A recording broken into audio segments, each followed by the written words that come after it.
नमस्कार जय Jagannath world of Odia YouTube channel को आपण मानक स्वागत। आज आम रस निष्पत्तिर प्रक्रिया विषय आलोचना करबा। यह पूर्व वीडियो रे आम रस विषय रे एक सविशेष आलोचना करथिले। रस काहाकु कहा जाए एवं क्यों पाश्चात्य तत्वविद मतरे प्राच्य पाश्चात्य तत्वविद मतरे रस कौन यह सब आलोचना करथिले। आज आम रस निष्पत्तिर प्रक्रिया विषय आलोचना करबा। केते प्रकार प्रक्रिया कौन कौन इन सब विषय आलोचना करबा।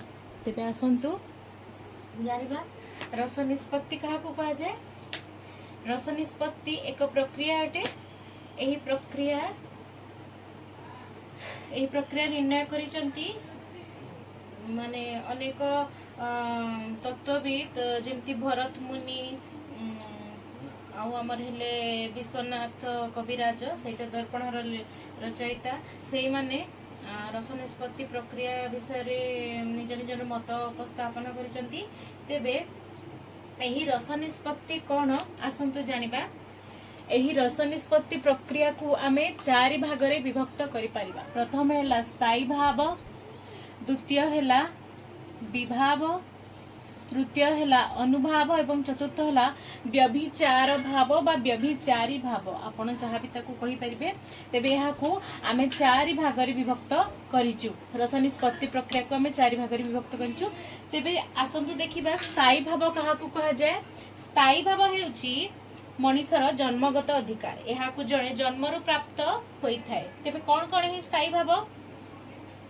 एही स्थायी भाव गुड़िक आम जन्मरु जेहेतु प्राप्त करथाउ एगुड़िक कौन बोली आमे आम मन रे आसुतबो प्रश्न। तेबे मनीष निजर एकाधिक बदगुण त्याग करी नुआ गुण गुड़िक धारण करिथाए।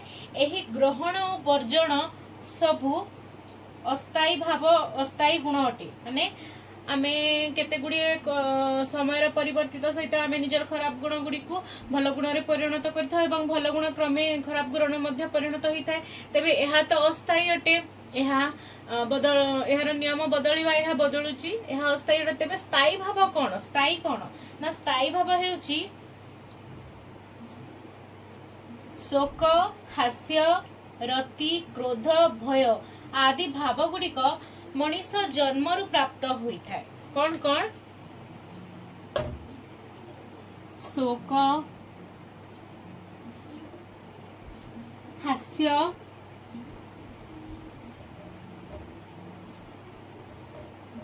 क्रोध इत्यादि भय इत्यादि मनुष्य जन्मरु प्राप्त होइथाय। एही भाव गुडी को निरंतर जीवन प्रवाह रे से त्याग करि पारे नाही। एही जो स्थायी भाव गुडी को से निजर जीवन क्रम मध्य रे त्याग करि पारे नाही। शोक को मनुष्य त्याग करि परिबो नाही ना हास्य को त्याग करि परिबो। एही गुडी को हेउचंती तार स्थायी भाव। तेनु एही स्थायी भावरु रस निर्गत होइथाय। भरत मुनि नाट्य शास्त्र रे 8टी स्थायी भाव विषय रे सूचना देइचंती। तेबे हा कोन कोन ना रति, हास, शोक, क्रोध, उत्साह, भय, जुगुप्सा ओ विस्मय आदि 8टी स्थायी भावर कथा भरत मुनि दर्शेइचंती। एही 8टी स्थायी भाव आमे एठा लिखि परिबा। 8टी स्थायी भाव को रति, हास, शोक, क्रोध, उत्साह,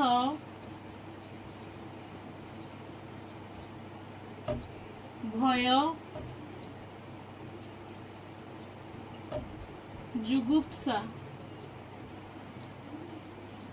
जुगुप्सा विस्मय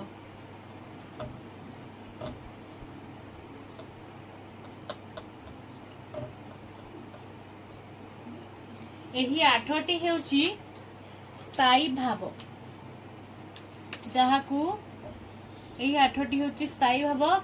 एहाकू भरत मुनि निज नाट्य शास्त्र रे दर्शेइचंती। तेबे एही 8टी स्थायी भाव को मिसाई देले एक पूर्णांग मनीषर कामना करा जाई पारिबो। मनीष भितरे जो स्थायी भावटी अधिक संभावना रखे ता भितरे सही अनुपात रे रसक्षरण होइथाय। रतिभाव अभाव जड़े जेपरी प्रेमिक होई पारे नहीं, अनुरूप भाव हास भाव अभाव जड़े हास्यश्लेषपूर्ण मनीष गणना हुए नहीं। रतिभाव कौन? प्रेमिक प्रेमिका मध्य थिबा एक अनुभव को रतिभाव कहा जाए। एहार अभाव जड़े प्रेमिक होई पारिबो नाही, किंबा हास्यरसर अभाव जड़े हास्यरसपूर्ण व्यक्ति भाव परिणत होई पारिबो नाही। एही कारणरू गोटे घटना को एकाधिक लोक उपभोग करुथिले मध्य एहा समान भाव रस उत्पन्न करि पारे नाही। स्थायी भाव एही दृष्टिकोणरू रस आस्वादन पाई एक गुरुत्वपूर्ण उपादान अटे। तेबे आमे जानिला स्थायी भाव कौन। परवर्ती हैला विभाव। तेबे विभाव कहा को कहा जाए? जेउ भाव गुडी को आश्रा करी स्थायी भाव रस निष्पत्ति आड़कू अग्रसर होइथाय ताहाकू विभाव कहा जाए। विभाव कहा को कहा जाए? जेउ भाव गुड़िक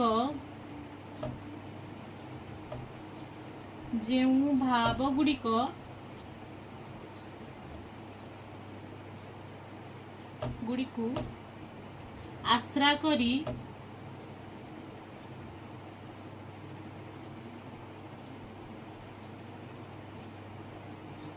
स्थायी भाव रस निष्पत्ति आड़कू अग्रसर होइथाय। स्थायी भाव रस निष्पत्ति आड़कू अग्रसर होइथाय ताहाकू विभाव कुहा जाए।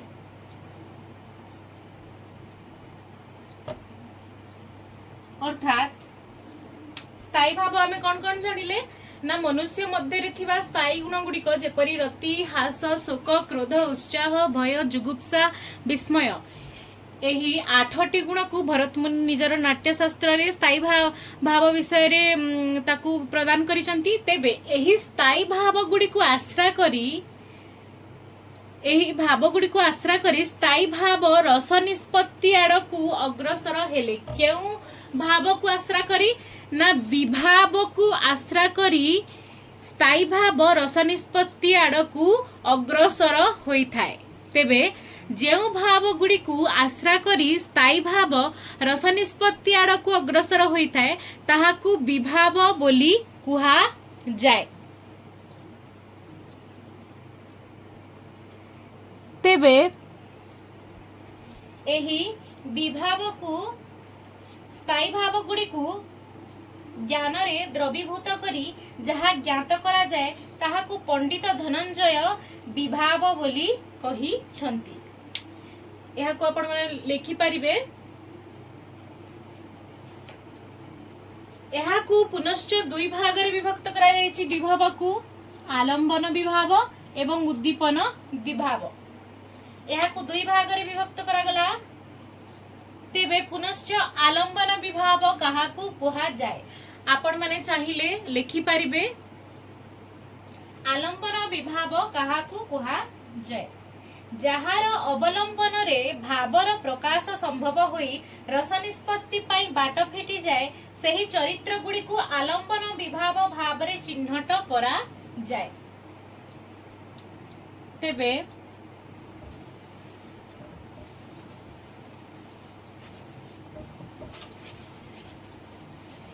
तेबे एही आलंबन विभाव कौन ना जेउ माने जहार अवलंबन रे भाव प्रकाशर संभव होई रस निष्पत्ति पाई बाट फिटी जाए। एठारे रस निष्पत्तिर प्रक्रिया विषय आमे पढुचु। तेबे समस्त प्रक्रिया रे रस निष्पत्तिर सूचना हमकु होईची। तेबे जहार अवलंबन रे भावर प्रकाश संभव होई रस निष्पत्ति पाई बाट फिटी जाए सही चरित्र गुड़ी को आलंबन विभाव भाव रे चिन्हट करा जाए। कौन कौन ना साधारणतः नायक नायिका आलंबन विभाव रूपे चिन्हट करा जाए। आलंबन विभाव को नायक नायिका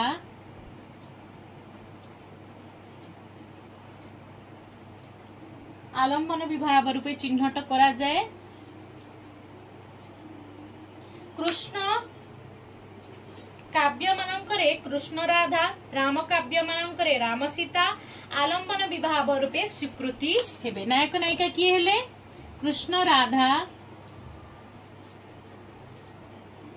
एवं राम काव्य मानकरे राम सीता एमाने जेहेतु से काव्यर नायक नायिका तेणु एई माने हेउचंती आलंबन विभाव। उपेन्द्र भंजक लावण्यवती काव्य रे चंद्रभानु और लावण्यवती को श्रृंगार रसर सृष्टि पाई आलंबन विभाव भाव रे ग्रहण करा जाई पारिबो। तेबे आसंतु जानिबा परवर्ती विभावर भाग रे जे उद्दीपन विभाग अछि सेटा कोन। उद्दीपन विभाव कोन। उद्दीपन विभावटी स्थायी भाव को क्रियाशील करिबारे त्वरित कार्य करिथाय। कौन यह स्थायी भाव को क्रियाशील हेबा पई सहाय्य करिथाय। नायक नायिका आलंबन विभाव जहा कि जेउ सबु दृश्य रूपचर्या घटनापुंजी द्वारा प्रेरित होई रस प्रवाह आड़कू अग्रसर होइथांती। माने नायक नायिका जेउ रस प्रवाह करिथांती सेही रस प्रवाह पई नायक नायिका को कौन सबु सहाय्य करिथाय ताहा हेउची उद्दीपन विभाव। तेबे नायक नायिका जेउ सबु दृश्य रूपसज्जा आलंबन विभाव माने हेउची दृश्य रूपसज्जा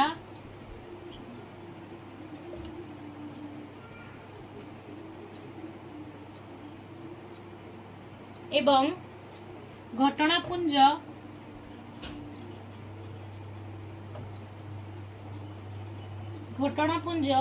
द्वारा प्रेरित होई रस प्रवाह आड़क अग्रसर होइतांती ताहाकू उद्दीपन विभाव कुहाଯାଏ। तेबे एही सबु कारण गुड़िक दृश्य रूपसज्जा एवं घटनापुंज यही सब हेउची उद्दीपन विभाव जहाँ नायक नायिका को रस प्रवाह करिबा पई सहाय्य करि थाए। तेबे स्थायी भाव भेदरे उद्दीपन विभाव भिन्न भिन्न भाव ग्रहण करिथाए। रति भावर व्यक्त पई उद्दीपन विभाव जहाँ ताहा शोक भाव पई समान होई न थाए। रति भाव रसर उत्पन्न पाई आमकू जेउ उद्दीपन विभाव बा जेउ परिवेश जेउ कारण गुड़िक रति रस उत्पन्न करिबारे आमको सहाय्य करते सेगुड़िक शोक भाव बा शोक रस उत्पन्न रे आमको सही परिवेश किंबा सही कारण सहाय्य करि परिबो नाही। कारण शोक रस उत्पन्न पाई आमको दुखी परिवेश आवश्यक हैला बेले रति पाई आमको सही सुंदर रूपचर्या रूपसज्जा एई गुड़िक आमको सहाय्य करिथाए। तेबे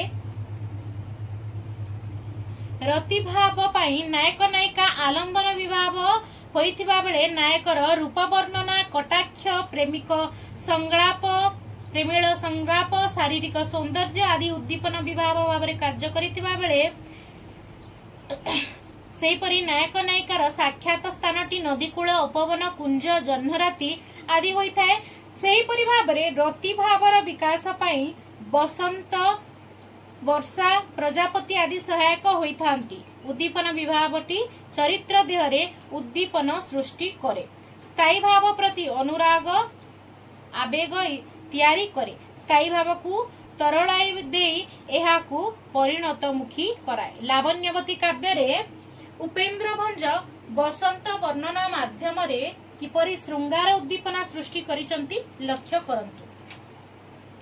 ना यार केते गुडी लाइन मु कहूची एयंते मनोहर होई प्रवेश होइला ऋतु राजन पंचम स्वर रे परभूते कले मंगल गीत को गान झिंकारी झिंकार स्वर बाजिला विजय तुर नवपल्लव चलित छळे चाळे खदितरु परी कर क्रुबेल मूल चामर परी सेहु निरते करी आदर उड़े कुसुम पराग प्रकाश चर्चरी रंग भृंग ध्वनि छंदे नव कमलिनी माने देळे हुलहुली नागकेश्वर पादप पुष्प छळे धैला की छत्र तोली कानन नरगे झली सुनारी ब्रज पाटली। यह होची लावण्यवतीर एक अंश। तेबे बसंतर प्रवेश रे एही अपूर्व हिल्लोल लावण्यवती हृदय रे संचित स्थायी भाव किंबा रति को तरलाई श्रृंगार रस सृष्टि आड़क प्रेरित करिछि। अतएव उपेन्द्र भंज एठारे बसंत ऋतु बा बसंत वर्णना को श्रृंगार रस सृष्टि उद्दीपन विभाव रूप में प्रयोग करिसंती। तेबे आमे परवर्ती विभाग जहा कि अनुभाव कहा को कहा जाए से विषय रे आलोचना करिबा। तेबे अनुभाव रस उत्पन्नर तृतीय अवस्था। रस उत्पादन तृतीय अवस्था हेउची अनुभाव। प्रथम अवस्था है स्थायी भाव, द्वितीय अवस्था है विभाव एवं तृतीय अवस्था है अनुभाव। तेबे रस उत्पन्नर तृतीय अवस्था है अनुभाव। तेबे स्थायी भावटी आलंबन और उद्दीपन विभाव दे अग्रसर हेउथिबा बेले जेउ प्रक्रिया चरित्र ठारे प्रकाश करे ताहाकू अनुभाव कुहा जाए। तेबे एही आलंबन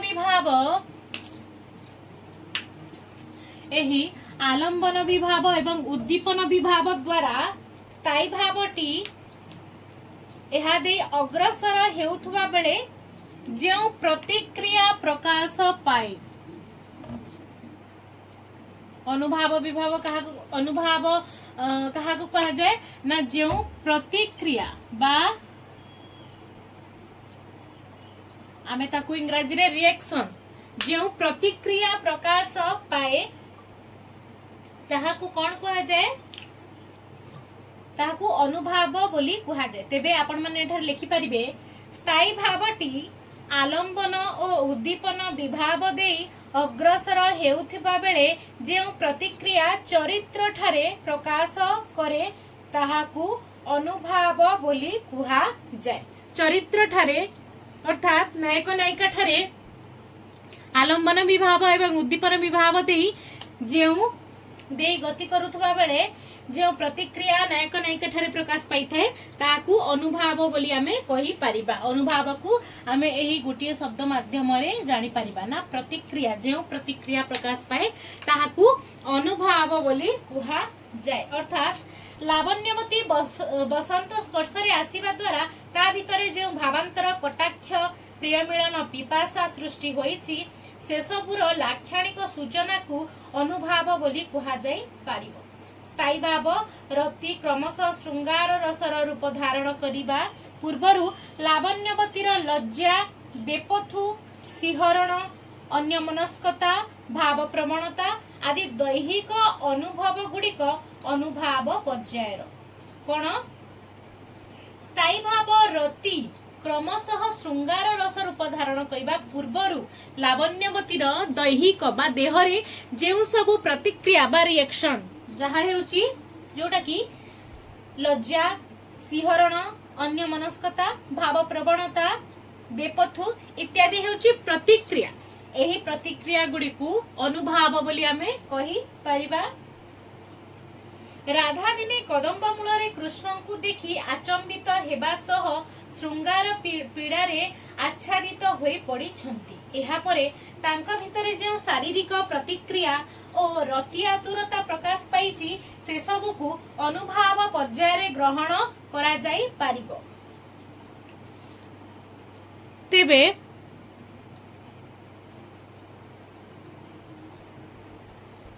घटण सुंदर त्रिभंगी अंग यह रसकुल्य चौतीसा दामोदर दासंकर रसकुल्य चौतीसार एक अंश मु आपन को कहूची।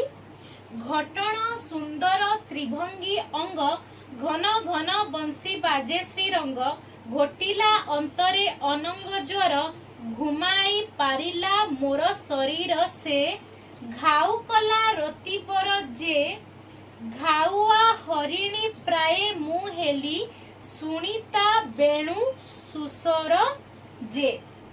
एठारे कृष्णंकर बंशीध्वनि त्रिभंगी ठाणी और वेशभूषा दर्शन करी राधा काम ज्वर रे पीड़िता।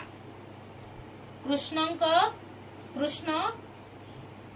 प्राणतारे राधा आच्छादित होई निजर अनुभव एथि प्रकाश करिसंती। अनुभव रस उत्पन्न द्वारा सदृश स्थायी भाव एठी तरली जाइछि। रसमुखी होई चरित्र मानक ठारे देखा जाउतबा अनुभव गुडी को व्याकरणिक माने दुई भाग रे विभक्त करिसंती। तेबे एई जो मु आपनकु रसकुल्य चौतीसार किछि अंश कहली सेथिरे राधा कृष्णंकर अंगभंगी बंशीध्वर वेशभूषा ठाणी रे दर्शन करी काम ज्वारा रे पीड़ित होइछंती। तेबे एठारे कृष्ण प्राणतारे राधा आच्छादित होइछंती एवं निजर अनुभव प्रकाश करिछंती। तेबे आमे साधारणतः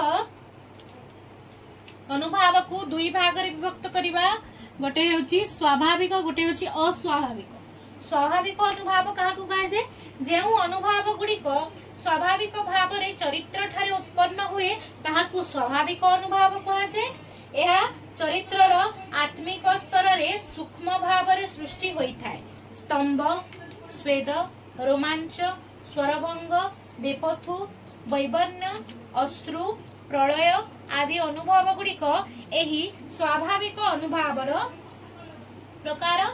तेबे द्वितीय हेला अस्वाभाविक अनुभव जहाँ हेउची एही अस्वाभाविक अनुभव चरित्र ठारे स्वतः स्फूर्त भाव रे प्रकाश पाउ नथिले मध्य रस उत्पन्न पाई चरित्र माने भिन्न भिन्न कृत्रिम भंगिमा माध्यम रे एही अनुभव गुड़िक सृष्टि करि थांती। जनकु प्रेमावेग रे आकृष्ट करिबा पई कटाक्ष लघु संलाप रसिकता स्मितहास्य वक्र चाहाणी पाद नखरे माटी गार काटिबा नख कामुड़िबा ओठ कामुड़िबा आखि नचेइबा केशरे हाथ मारिबा आदि कृत्रिम अनुभव गुड़िक एही पर्यायर अटे। एही अनुभव गुड़िक उद्दीपना विभाव द्वारा सृष्टि हेउथिले मध्य एहा प्राकृतिक नुहे। अस्वाभाविक अनुभव प्राकृतिक नुहे। तेबे आमे अनुभव कोन जानि पारले।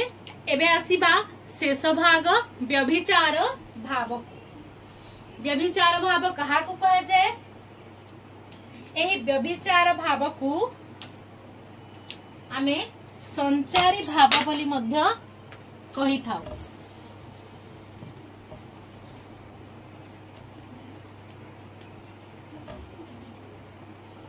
एही व्यभिचारी भाव को आमे संचारी भाव मध्य कही पारिबा।